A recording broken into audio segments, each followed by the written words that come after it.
Assalamualaikum warahmatullahi wabarakatuh. Salam sejahtera bagi kita semuanya.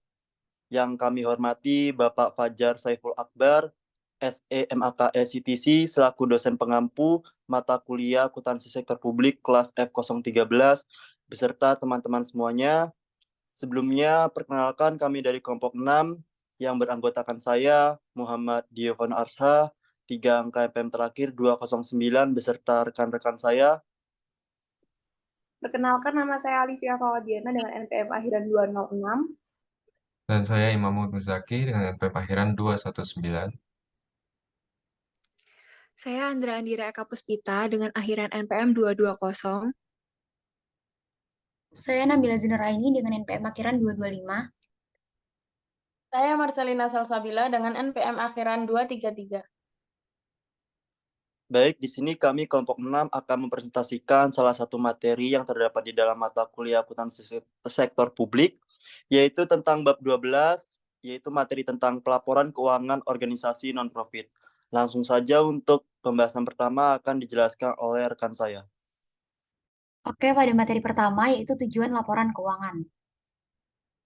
Tujuan laporan keuangan organisasi nirlaba adalah untuk menyediakan informasi yang relevan untuk memenuhi kepentingan para penyumbang, anggota, organisasi, kreditur, dan pihak lain yang menyediakan sumber daya bagi organisasi nirlaba. Kemudian ada sifat pembatasan dana. Yang pertama ada pembatasan permanen, yaitu pembatasan penggunaan sumber daya yang ditetapkan oleh penyumbang agar sumber daya tersebut dipertahankan secara permanen. Tetapi organisasi diizinkan untuk menggunakan sebagian atau semua penghasilan atau manfaat ekonomi lainnya yang berasal dari sumber daya tersebut.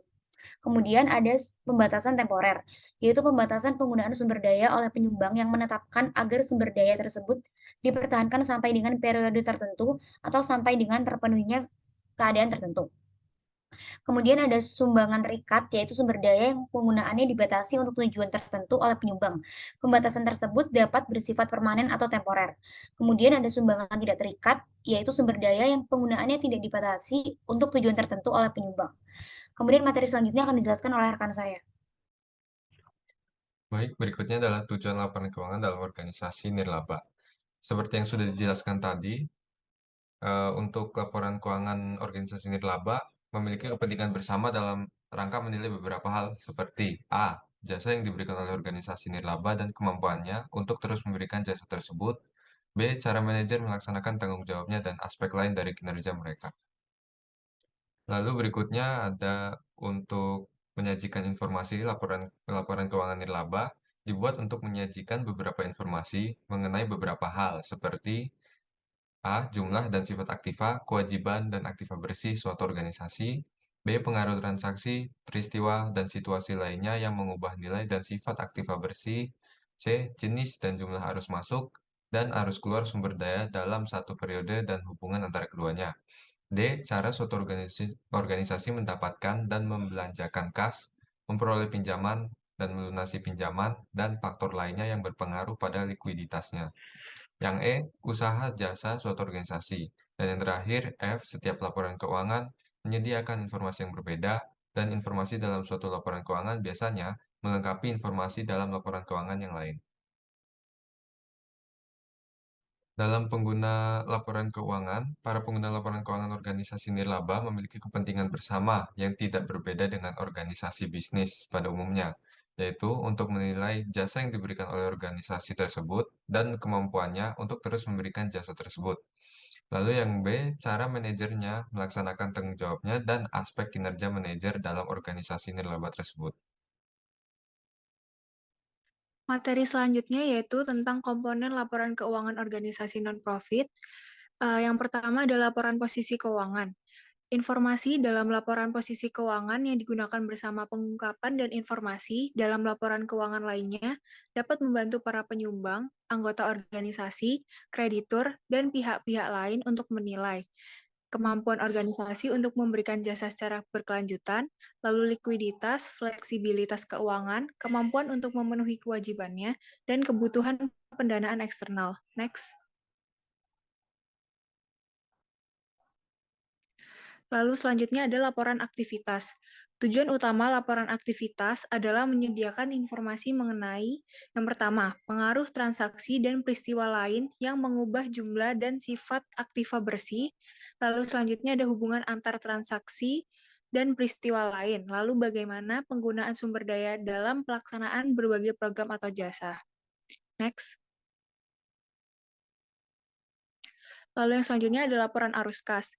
Tujuan laporan arus kas adalah menyajikan informasi mengenai penerimaan dan pengeluaran kas dalam suatu periode.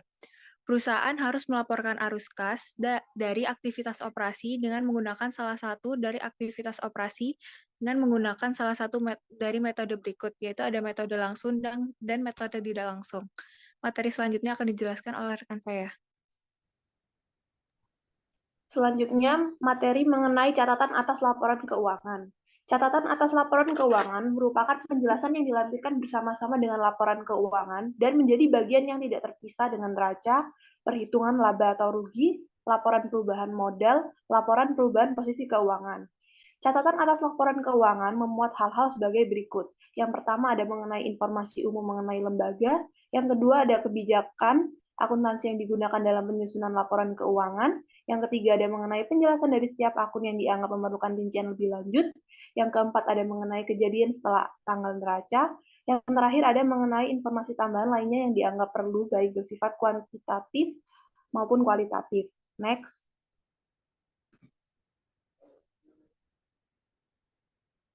Selanjutnya materi mengenai klasifikasi aktiva bersih. Aset bersih tidak terikat. Aset bersih jenis ini umumnya meliputi pendapat dari jasa, penjualan barang, sumbangan, dan dividen atau hasil investasi. Dikurangi beban untuk memperoleh pendapatan tersebut, batasan terhadap penggunaan aset bersih tidak terikat dapat berasal dari sifat organisasi, lingkungan operasi, dan tujuan organisasi yang tercantum dalam akte pendirian, serta dari perjanjian kontraktual dari pemasok, kreditur, dan pihak lain yang berhubungan dengan organisasi. Next. Aset bersih terikat temporer. Contohnya, pembatasan temporer ini bisa berlaku terhadap sumbangan berupa aktivas operasi tertentu, investasi untuk jangka waktu tertentu, penggunaan selama periode waktu tertentu di masa depan, memperoleh aset tetap. Informasi jenis pembatasan ini dapat disajikan sebagai unsur terpisah dalam kelompok aset bersih terikat temporer atau disajikan. Selanjutnya ada mengenai aset bersih terikat permanen.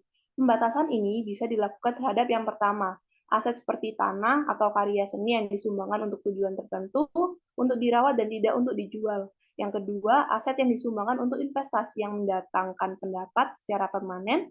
Kedua jenis pembatasan ini dapat disajikan sebagai unsur terpisah dalam kelompok aset bersih yang penggunaannya dibatasi secara permanen atau disajikan dalam catatan atas laporan keuangan. Materi selanjutnya akan dijelaskan oleh teman saya.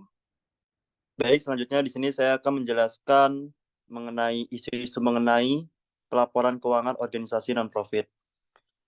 Akhir-akhir ini sering kita mendengar isu-isu lembaga swadaya masyarakat atau LSM atau non-government organization yang digunakan sebagai kedok bagi sejumlah orang untuk meraih keuntungan pribadi.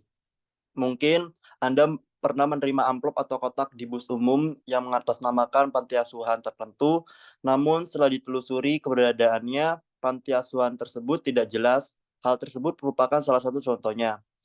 Sebagai satu contoh konkret juga yang terungkap sekitar bulan September 2011, kasus panti sosial Tresnaweda di Parepare, Sulawesi, dan menjadi headline di berbagai media selama lebih dari 3 hari. Betapa mirisnya para penghuni disuguhi makanan basi oleh pengelola panti.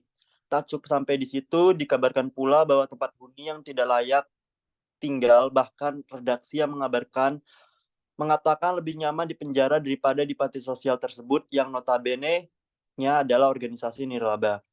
Atas beberapa kasus dan ilustrasi yang telah disebutkan sebelumnya, dirasa perlu dan hal tersebut merupakan suatu alasan mengapa laporan keuangan menjadi hal yang penting. Sadar atau tidak, seringkali kita berhadapan dengan organisasi nirlaba dan perkembangannya juga cukup pesat di Indonesia, terutama di bidang keagamaan dan pendidikan. Gereja-gereja baru berdiri, lembaga infak yang semakin menjamur, dan meningkat pesatnya jumlah sekolah dari tingkat dasar hingga perguruan tinggi.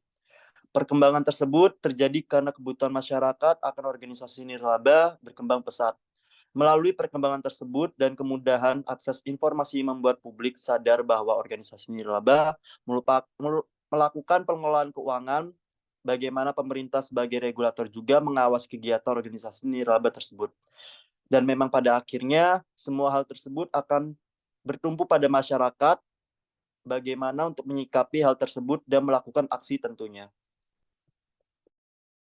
Berikut adalah kesimpulan dari pembahasan kali ini, yaitu Standar Pelaporan Keuangan Organisasi Non-Profit IAI menerbitkan Pernyataan Standar Akuntansi Keuangan Nomor 45 tentang Pelaporan Keuangan Organisasi Nirlaba yang menguraikan tujuan pelaporan keuangan dan sifat pembatasan dana. Laporan keuangan untuk menyediakan informasi yang relevan yang berisi laporan posisi keuangan, laporan aktivitas, laporan arus kas, catatan atas laporan keuangan, seperti aktiva, sifat aktiva, pengaruh transaksi, dan banyak lagi penyajian informasi lainnya. Sekian presentasi dari kelompok kami. Mohon maaf bila ada salah atau kurang. Wassalamualaikum warahmatullahi wabarakatuh. Mohon maaf, izin menambahkan bagi teman-teman yang ingin bertanya atau masih bingung dengan materi yang kita jelaskan, bisa mengajukan pertanyaan sesuai dengan ketentuan yang sudah disepakati bersama. Terima kasih atas perhatiannya semuanya. Saya tutup lagi. Wassalamualaikum warahmatullahi wabarakatuh.